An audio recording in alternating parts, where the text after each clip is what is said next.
గౌరవనీయులు తుమ్మల నాగేశ్వరరావు గారంటే మాకు చాలా గౌరవం.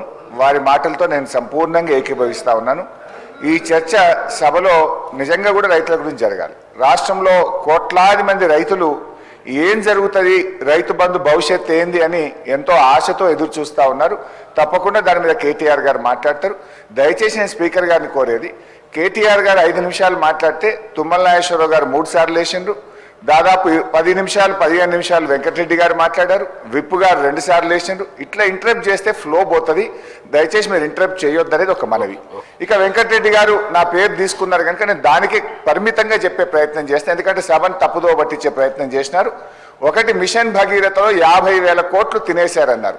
అసలు మిషన్ భగీరథకు అయిన ఖర్చే 28,000 కోట్లు అయితే 50,000 కోట్లు తినేశారని మాట్లాడడం సబబు కాదు. అది సభ రికార్డుల నుంచి తొలగించాలి. రెండవది, వారు మాట ఏమన్నారు, మా నల్గొండ జిల్లాకు అన్యాయం అయిందన్నారు. నేను నీటిపారుదల శాఖ మంత్రిగా పనిచేసిన. సభ అయిపోయినాక నేను ఆయన ఇద్దరం కలిసి సీదా పోదాం, ఎక్కడికి పోదాం, తుంగతుర్తికి పోదాం, సూర్యాపేట పోదాం, కోదాడ పోదాం.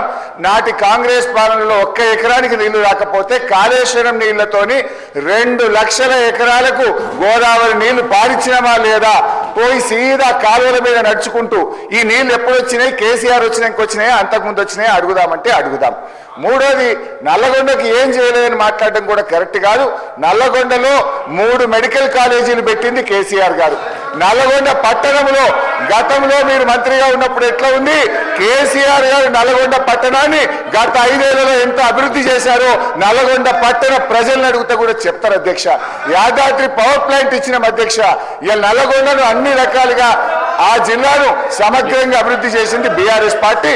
దయచేసి ఇంకా చాలా చెప్పగలుగుతా కానీ చర్చ రైతు బంధు మీద జరగాలి కనుక మీ మీద గౌరవం కొద్దీ మీ సూచన మేరకు కూర్చుంటున్నాం. దయచేసి డిస్కషన్ రైతు బంధు మీద జరిగే విధంగా కేటీఆర్ గారికి అవకాశం ఇవ్వాలి. చర్చను డైవర్ట్ చేయొద్దని కోరుతున్నాం. మళ్ళీ మాట్లాడదాం మంత్రి గారు ప్లీజ్.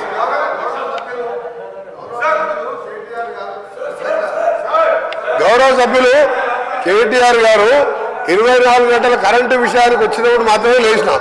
రైతు భరోసా మీద మాట్లాడినప్పుడు నేను లేవలే. రైతు భరోసా మీద మాట్లాడినప్పుడు రైతు భరోసా సార్ రాజేశ్వర రెడ్డి గారు, నేను కేటీఆర్ గారు చెప్తున్నా, రైతు భరోసా మీద లేవలేదు సార్.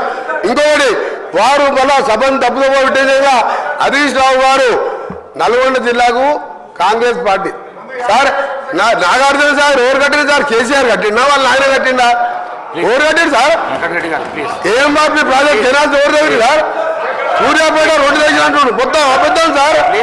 పోదాం సూర్యాపేటకి పోదాం. ఎందుకు సార్ ఒకటే రైతు భరోసా కన్ఫైన్ కండి, ఒక నిమిషం సార్, రైతు భరోసాకు కన్ఫైన్ కండి. దాని మీద రైతు భరోసా ఏ విధంగా చేయాలో కేటీఆర్ గారు సలహా ఇవ్వమంటున్నారు. కరెంటు మీద 24 గంటలు అన్నప్పుడు మాత్రం నేను లేచాను. వారు కూడా మీరు సబ్జెక్ట్ డిబేట్ కావద్దని చెప్పండి. మేము అడగ మధ్యలో ఇది రైతులకు సంబంధించి అంటే ఓన్లీ రైతు భరోసా, రైతులకు వేరే సబ్జెక్ట్ మాట్లాడి వాళ్ళలేదు. మేము ఇంపార్టెంట్ చర్చ ఇది డైవర్ట్ అయితే. అవును సార్, మీరు కరెంటు విషయం కోసం మళ్ళీ వేరే చర్చ పెట్టండి, కరెంటు మీద వేరే చర్చ పెట్టండి. లాగ్ బుక్ లేదో బయట పెడతా నేను. ప్లీజ్ కూర్చోండి ప్లీజ్.